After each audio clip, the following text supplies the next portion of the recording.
लोग कहते हैं कि पहाड़ों की खामोशी सुकून देती है, पर मैंने उस रात उसी खामोशी को चीखते हुए सुना था। 14 दिसंबर 2008 की वो मनहूस रात मेरे लिए सिर्फ एक सफर नहीं, बल्कि मौत के साथ मेरा सीधा मुकाबला थी। मैंने भानगढ़ जैसे किलों में रात बिताकर भूतों का मजाक उड़ाया था, पर रोहतांग की उस बर्फीली ढलान पर एक अदृश्य शैतान ने मेरा वो घमंड चकनाचूर कर दिया। -7 डिग्री की उस ठंड में जब खून तक जमने लगा था, तब एक ऐसी चीज मेरी गाड़ी के शीशे को खुरच रही थी, जिसे देखा तो नहीं जा सकता था, पर उसकी नफरत को साफ महसूस किया जा सकता था। आज भी जब मैं आंखें बंद करता हूँ, तो मुझे उस खौफनाक रात की वो गुर्राहट सुनाई देती है। मेरा नाम आर्यन है। एक कहानीकार होने के नाते मैंने हजारों किस्से सुने और सुनाए हैं, लेकिन 14 दिसंबर 2008 की उस मनहूस रात ने मेरे सामने दहशत का जो मंजर पेश किया, उसकी याद आज भी मेरी रातों की नींद उड़ा देती है। वह कोई कहानी नहीं थी, वह एक रूहानी हमला था जिसने मेरे निडर होने के भ्रम को हमेशा के लिए चकनाचूर कर दिया। मेरे साथ इस सफर पर मेरे दो सबसे अच्छे दोस्त थे, कबीर और नितिन। हम तीनों ही खुद को बहुत साहसी समझते थे। हमने राजस्थान के भानगढ़ किले की उन बदनाम गलियों में भी रात बिताई थी, सिर्फ ये साबित करने के लिए कि डर महज एक वहम है। लेकिन मनाली की चोटियों पर जो हमारा इंतजार कर रहा था, उसका अंदाजा हमें सपने में भी नहीं था। 14 दिसंबर की दोपहर थी। हम मनाली से रोहतांग पास के लिए एक पुरानी महिंद्रा स्कॉर्पियो लेकर निकले। गाड़ी थोड़ी खटारा थी, लेकिन पहाड़ों के लिए वह हमारा एकमात्र सहारा थी। दोपहर के 12:15 बज रहे थे जब हमने ऊपर की ओर चढ़ाई शुरू की। सर्दियों का मौसम था और जैसे जैसे हम ऊंचाई पर जा रहे थे, हवा इतनी ठंडी और पतली होती जा रही थी कि सांस लेना भी एक जंग जैसा लगने लगा। करीब 3 घंटे की मुश्किल ड्राइविंग के बाद हम रोहतांग के मुख्य दर्रे से महज 5 किलोमीटर पहले एक बर्फीले मैदान तक पहुंचे। मस्ती और तस्वीरों के चक्कर में हमें वक्त का अंदाजा ही नहीं रहा। जब घड़ी में शाम के 4:45 बजे, तब हमें एहसास हुआ कि सूरज पहाड़ों के पीछे छिप चुका है और तापमान तेजी से गिर रहा है। चलो भाई, अब वापस चलते हैं, वरना ये बर्फ हमें यही दफन कर देगी, नितिन ने कांपते हुए कहा। उसका चेहरा पीला पड़ चुका था। शायद एल्टीट्यूड सिकनेस ने उसे घेर लिया था। हमने गाड़ी घुमाई और नीचे की तरफ चलना शुरू किया।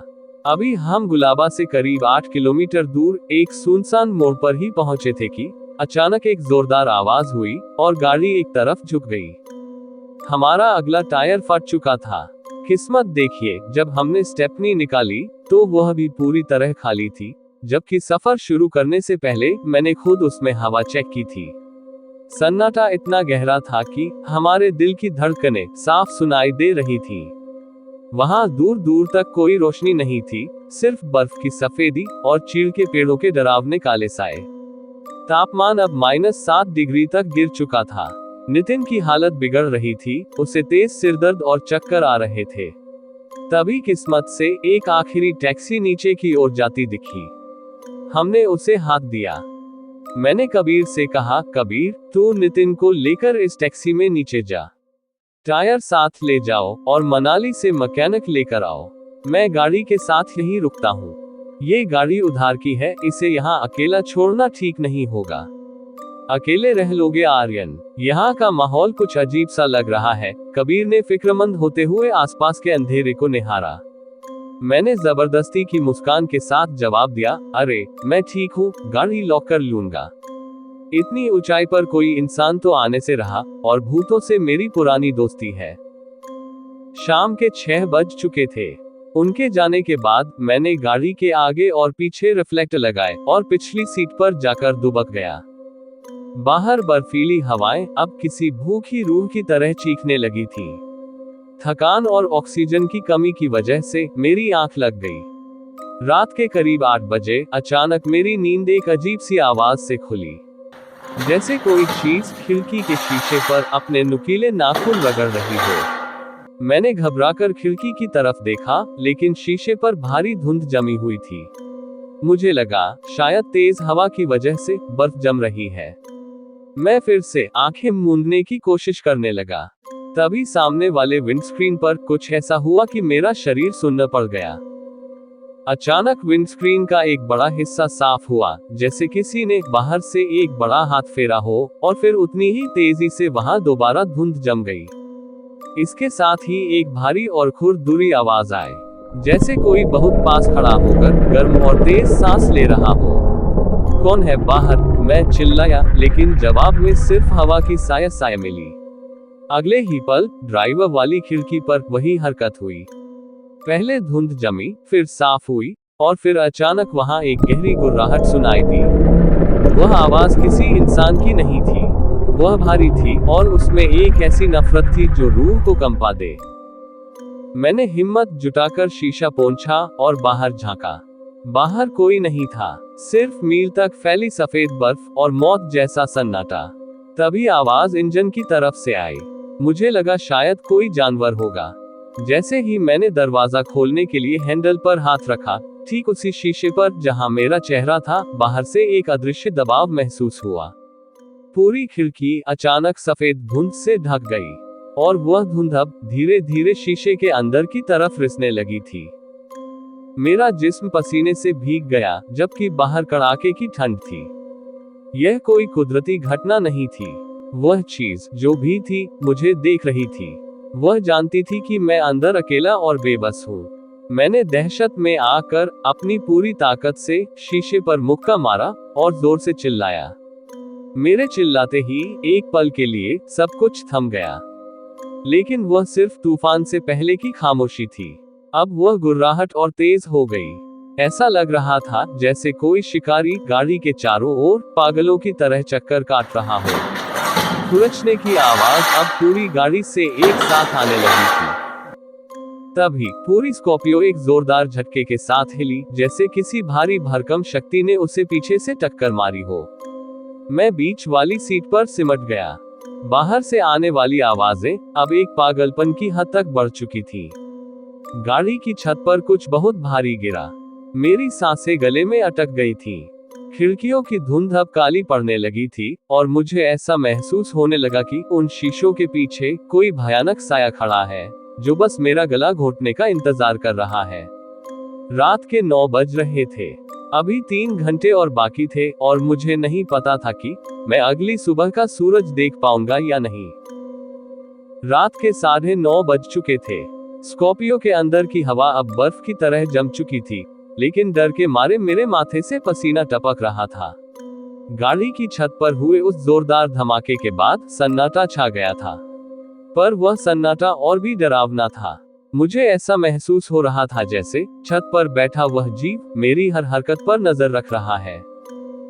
अचानक गाड़ी के पिछले हिस्से से एक जोरदार चरमराहट की आवाज आई।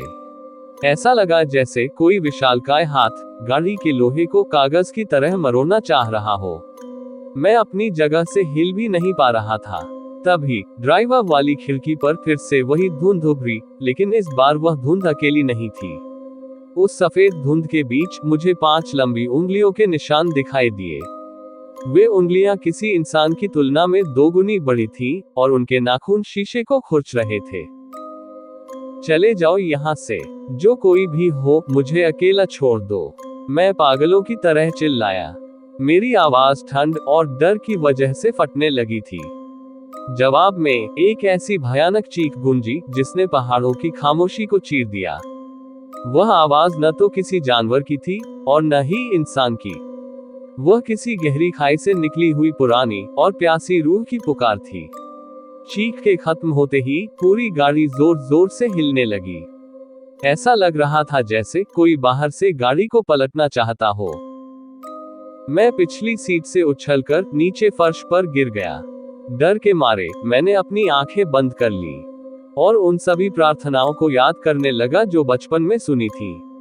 लेकिन आज इस 13,000 फीट की ऊंचाई पर ऐसा लग रहा था जैसे कोई दुआ काम नहीं आ रही।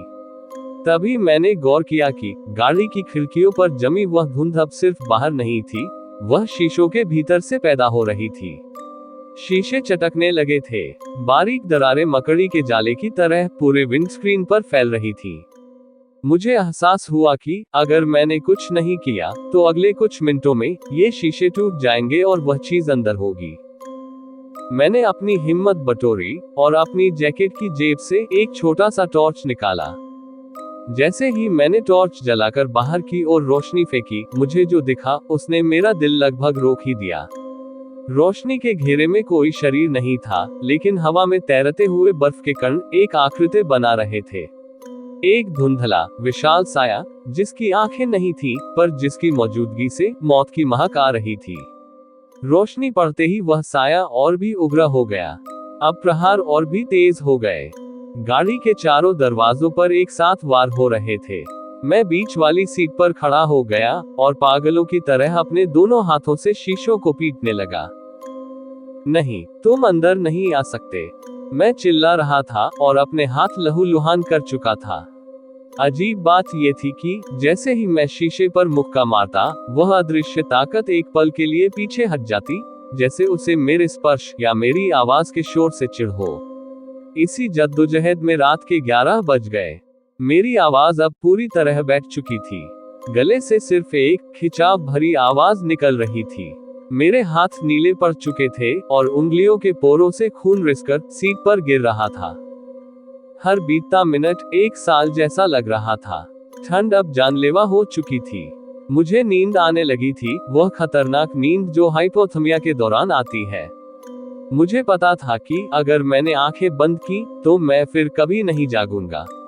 तभी रात के सन्नाटे में दूर से एक आवाज आई, गाड़ी के हॉर्न की आवाज। मेरी धुंधली पड़ती आंखों ने देखा कि नीचे की ढलान से 2 हेडलाइट्स की रोशनी ऊपर की ओर आ रही थी। वह कबीर और नितिन थे, उनके साथ मैकेनिक भी था। जैसे ही उन गाड़ियों की रोशनी मेरी स्कॉर्पियो पर पड़ी, बाहर की वह डरावनी गतिविधियां अचानक रुक गईं। वह भारी गुर्राहट एक आखिरी लंबी सिसकी में बदल गई और फिर सब कुछ शांत हो गया। कबीर ने गाड़ी के पास पहुंचकर जोर जोर से दरवाजा पीटा। आर्यन, आर्यन, दरवाजा खोल भाई, हम आ गए। मैं हिलने की स्थिति में नहीं था।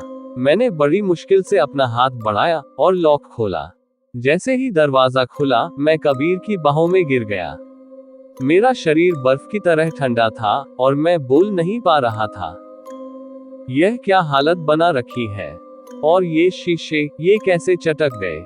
नितिन ने हैरान होकर पूछा। गाड़ी की लगभग हर खिड़की पर अंदर से खून के निशान थे और बाहर से ऐसे खरोंचे थी जैसे किसी ने लोहे के औजारों से उन पर वार किया हो। मैकेनिक, जो एक स्थानीय पहाड़ी आदमी था, उसने गाड़ी की हालत देखी और फिर चुपचाप पीछे मुड़कर उन अंधेरी पहाड़ियों की ओर देखा।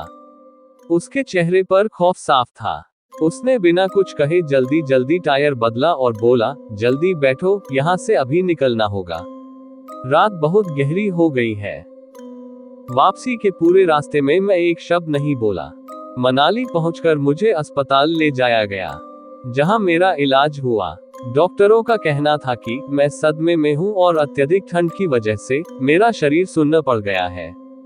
हफ्तों बाद जब मैं थोड़ा सामान्य हुआ, मैंने कबीर और नितिन को पूरी बात बताई। कबीर ने बताया कि जब वे वापस आए तो गाड़ी के चारों ओर बर्फ पर कोई पैरों के निशान नहीं थे, लेकिन गाड़ी की छत पूरी तरह से पिचक चुकी थी, जैसे वहां कोई बहुत भारी चीज घंटों तक बैठी रही हो। आज भी जब मैं अपनी आंखें बंद करता हूं, तो मुझे वह घरघराहट वाली डरावनी आवाज सुनाई देती है। लोग पूछते हैं कि वह क्या था। कोई उसे हिम मानव कहता है, कोई उसे पहाड़ों की अतृप्त आत्मा। पर मैं जानता हूं कि वह कुछ ऐसा था जिसे इंसान के तर्क से नहीं समझा जा सकता। भानगढ़ के किले ने हमें सिखाया था कि डर मन का वहम है, लेकिन रोहतांग की उस रात ने सिखाया कि इस दुनिया में कुछ ऐसी ताकतें भी हैं जिनके सामने इंसान की हिम्मत और विज्ञान दोनों घुटने टेक देते हैं। मैं आज भी जिंदा हूँ, लेकिन मेरी रूह का एक हिस्सा आज भी उसी सुनसान मोड़ पर उस नीली स्कॉर्पियो के अंदर कैद है। यह अनुभव मेरे जीवन का सबसे बड़ा सबक था। प्रकृति जितनी सुंदर है, उतनी ही रहस्यमय भी। क्या आप कभी किसी ऐसी जगह फंसे हैं जहां आपको लगा हो कि आप अकेले नहीं हैं?